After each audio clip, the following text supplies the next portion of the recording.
श्री राम ने क्यों ली जल समाधि।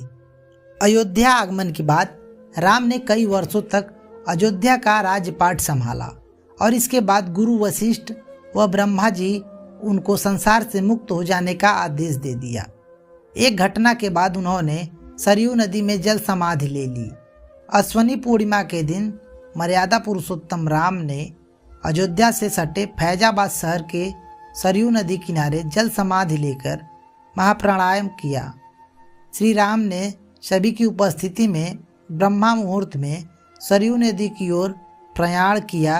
उनके पीछे थे उनके परिवार के सदस्य भरत, शत्रुघ्न, उर्मिला, मांडवी और श्रुतकृति। ओम का उच्चारण करते हुए वे सरयू नदी के जल में एक एक पग आगे बढ़ते गए और जल उनके हृदय और अंधरों को छूता हुआ सिर के ऊपर चढ़ गया। यमराज यह जानते थे कि भगवान की इच्छा के बिना भगवान ना तो स्वयं शरीर का त्याग करेंगे और ना ही शेषनाग के अंशावतारा लक्ष्मण जी। ऐसे में यमराज ने एक चाल चली। एक दिन यमराज किसी विषय पर बात करने भगवान श्री राम के पास आ पहुँचे।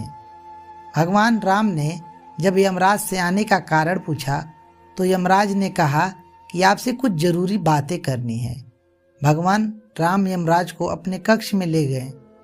यमराज ने कहा कि मैं चाहता हूँ कि जब तक मेरी और आपकी बात हो उस बीच कोई इस कक्ष में न आए। यमराज ने अपनी बात को आगे बढ़ाते हुए कहा कि अगर कोई बीच में आ जाता है तो आप उसे मृत्युदंड देंगे। भगवान राम ने यमराज की बात मान ली। यह सोचकर कि लक्ष्मण उनके सबसे आज्ञाकारी हैं, इसलिए उन्होंने लक्ष्मण जी को पहरे पे बैठा दिया। यमराज जी और राम जी की बात जब चली उस वक्त दुर्वासा ऋषि अयोध्या पहुँचे और श्री राम से तुरंत मिलने की इच्छा जताई। लक्ष्मण जी ने कहा कि भगवान श्री राम अभी यमराज के साथ विशेष चर्चा कर रहे हैं। भगवान की आज्ञा है कि जब तक उनकी बात समाप्त न हो जाए कोई उनके कक्ष में न आए, इसलिए आपसे अनुरोध है कि आप कुछ समय प्रतीक्षा करें। ऋषि दुर्वासा लक्ष्मण की बातों से क्रोधित हो गए और कहा, अभी जाकर राम से कहो कि मैं उनके मिलना चाहता हूँ, अन्यथा पूरी अयोध्या को नष्ट होने का श्राप दे दूंगा। लक्ष्मण जी ने सोचा कि उनके राज्य प्राणों से अधिक महत्व उनके राज्य और उनकी जनता का है, इसलिए अपने प्राणों का मुंह छोड़कर लक्ष्मण जी भगवान राम के कक्ष में चले गए। भगवान राम लक्ष्मण को सामने देख हैरान और परेशान हो गए। भगवान राम ने लक्ष्मण से पूछा कि यह जानते हुए भी कि इस समय कक्ष में प्रवेश करने को मृत्युदंड दिया जाएगा, तुम मेरे कक्ष में क्यों आए हो? लक्ष्मण जी ने कहा कि दुर्वासा ऋषि आपसे अभी मिलना चाहते हैं। उनके हठ के कारण मुझे अभी कक्ष में आना पड़ा। राम जी यमराज से बात पूरी करके जल्दी से दुर्वासा ऋषि से मिलने पहुंच गए। यमराज अपनी चाल में सफल हो चुके थे। राम जी यमराज से कहा कि आप अपने वचनों के अनुसार लक्ष्मण को मृत्युदंड दीजिए। भगवान राम अपने वचनों से विवश थे।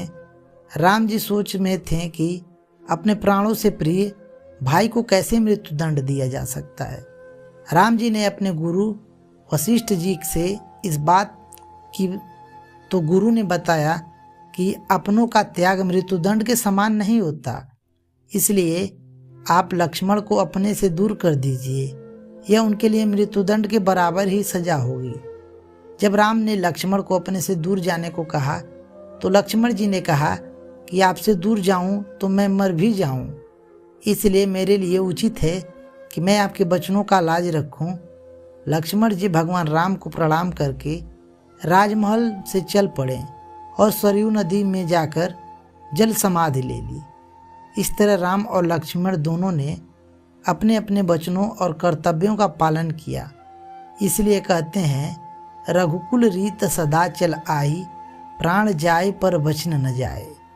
दोस्तों, आज की हमारी कथा आपको कैसी लगी कमेंट में ज़रूर बताइएगा। अगर आप चैनल पर नए हैं तो चैनल को सब्सक्राइब जरूर कीजिए, वीडियो को लाइक कीजिए। मिलते हैं फिर एक नई कथा के साथ। तब तक के लिए जय श्री राम।